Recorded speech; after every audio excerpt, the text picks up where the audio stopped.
2 వారాల బ్రేక్ తర్వాత రెండోసారి తెలంగాణ ప్రాజెక్టులకు ఇన్ఫ్లో పెరిగింది. కర్ణాటక నుంచి తెలంగాణ వరకు ప్రాజెక్టులన్నీ ఫుల్ అయ్యాయి. జూరాల నుంచి దిగువకు పెద్ద ఎత్తున వరద నీటిని వదులుతున్నారు. అటు నాగార్జున సాగర్ డ్యాం నిండుకుండలా మారింది.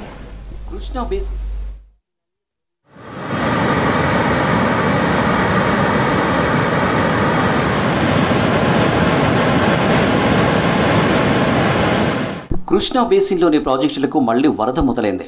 ఎగువ రాష్ట్రాల్లో భారీ వర్షాలు పడుతుండటంతో కృష్ణా, తుంగభద్ర నదులకు వరద పోటెత్తుతుంది.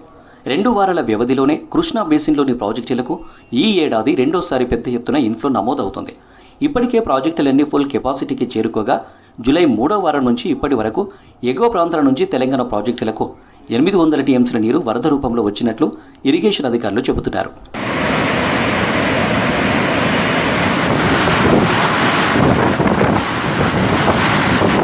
కృష్ణా బేసిన్లోని ప్రాజెక్టులకు జూన్ 2వ వారం నుంచి వరద మొదలవుతుంది. కానీ ఈ ఏడాది జూన్లో వానలు పడలేదు. జూలై 2వ వారం నుంచి వానలు మొదలు కావడం, ఇదే సమయంలో ఎగువన ఉన్న మహారాష్ట్ర, కర్ణాటక ప్రాంతాల్లో భారీ వర్షాలు పడడంతో అక్కడి ఆల్మటి, నారాయణపూర్, తుంగభద్ర ప్రాజెక్టులు ఫుల్ కెపాసిటీకి చేరాయి. దీంతో జూలై 17 నుంచి తెలంగాణలోని కృష్ణా బేసిన్లో ఉన్న ప్రాజెక్టులకు వరద ప్రారంభమైంది. 27 రోజుల పాటు కర్ణాటక ప్రాజెక్టుల నుంచి ఇన్ఫ్లో నమోదు కాగా వర్షాలు తగ్గడంతో ఈ నెల 12 నుంచి అక్కడి ప్రాజెక్టుల నుంచి ఇన్ఫ్లో పూర్తిగా బంద్ అయింది.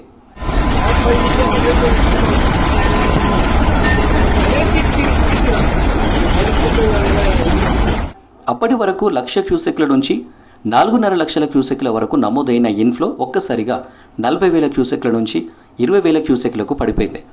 ఆల్మట్టి, నారాయణపూర్, టీబీ డ్యామ్ గేట్లు బంద్ చేయగా కేవలం పవర్ జనరేషన్తో వచ్చిన నీటిని దిగువన ఉన్న తెలంగాణ ప్రాజెక్టులకు చేరుతుంది. అయితే అల్పపీడన ప్రభావంతో మహారాష్ట్ర, కర్ణాటక రాష్ట్రాల్లో 4 రోజులుగా భారీ వర్షాలు పడుతున్నాయి. అక్కడి ప్రాజెక్టులకు పెద్ద మొత్తంలో వరద వస్తుంది.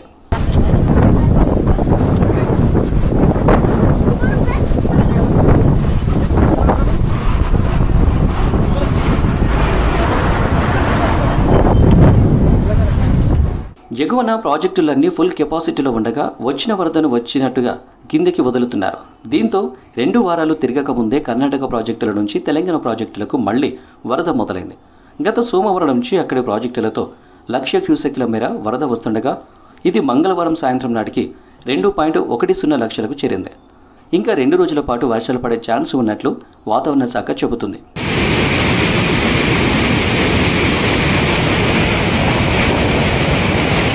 గతేడాది తీవ్ర వర్షాభావ పరిస్థితులతో జూరాల, శ్రీశైలం, నాగార్జున సాగర్ ప్రాజెక్టులకు ఇన్ఫ్లో నమోదు కాలేదు. మొన్నటి ఎండాకాలంలో ఈ ప్రాజెక్టుల కింద సాగు, తాగునీటికి తీవ్ర ఇబ్బందులు ఎదురయ్యాయి. ఉన్న కొద్దిపాటి నిల్వలను కేవలం తాగునీటికే వినియోగించారు. జూలై నాటికి అన్ని ప్రాజెక్టులకు డెడ్ స్టోరేజ్కి చేరాయి. ఎగువ నుంచి వరద ప్రవాహం మొదలైనప్పటి నుంచి జూరాలలో 5.10 టీఎంసీలు, శ్రీశైలంలో 33.9 టీఎంసీలు, 12 టీఎంసీల నీరు మాత్రమే నిల్వ ఉంది. అయితే వరద వచ్చిన వారం రోజుల్లోనే ఇవి నిండాయి. శ్రీశైలానికి గత నెల 19న వరద ప్రారంభం కాగా 28 నాటికి ఫుల్ కెపాసిటీకి చేరుకుంది. సాగర్కు జూలై 29 నుంచి ఫ్లడ్ రాగా ఈ నెల 5 నాటికి ఫుల్ కెపాసిటీకి చేరుకుంది. ఎగువ ప్రాంతాల నుంచి ఇప్పటి వరకు 800 టీఎంసీల వరద రాగా ఇందులో 446 టీఎంసీలు ప్రాజెక్టులను నింపుకోవడానికి సరిపోయింది. మిగతా జలాలను దిగువకు వదిలారు.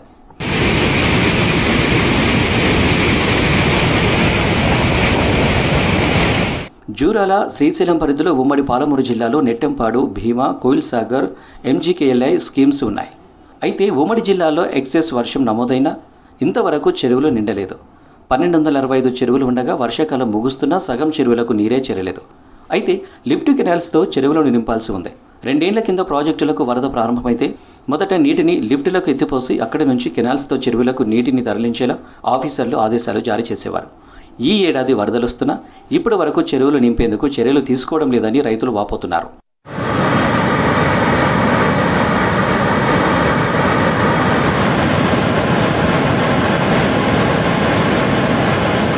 కర్ణాటక, మహారాష్ట్రలో కురుస్తున్న వర్షాలకు జూరాల ప్రాజెక్టుకు భారీగా వరద వస్తుంది. దీంతో మంగళవారం 45 గేట్లను ఓపెన్ చేసి నీటిని దిగువకు వదులుతున్నారు.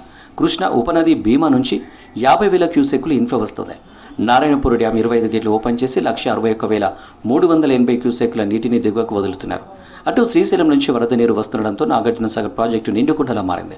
దీంతో డ్యాం అధికారులు మంగళవారం సాగర్ 2 క్రస్ట్ గేట్లను 5 ఫీట్ల మేరకు ఎత్తి 16,200 క్యూసెక్ల వరద నీటిని దిగువకు వదులుతున్నారు. ఎగువ నుంచి సాగర్కు 45,554 క్యూసెక్ల వరద నీరు వస్తుండగా అంతే మొత్తాన్ని దిగువకు వదులుతున్నారు.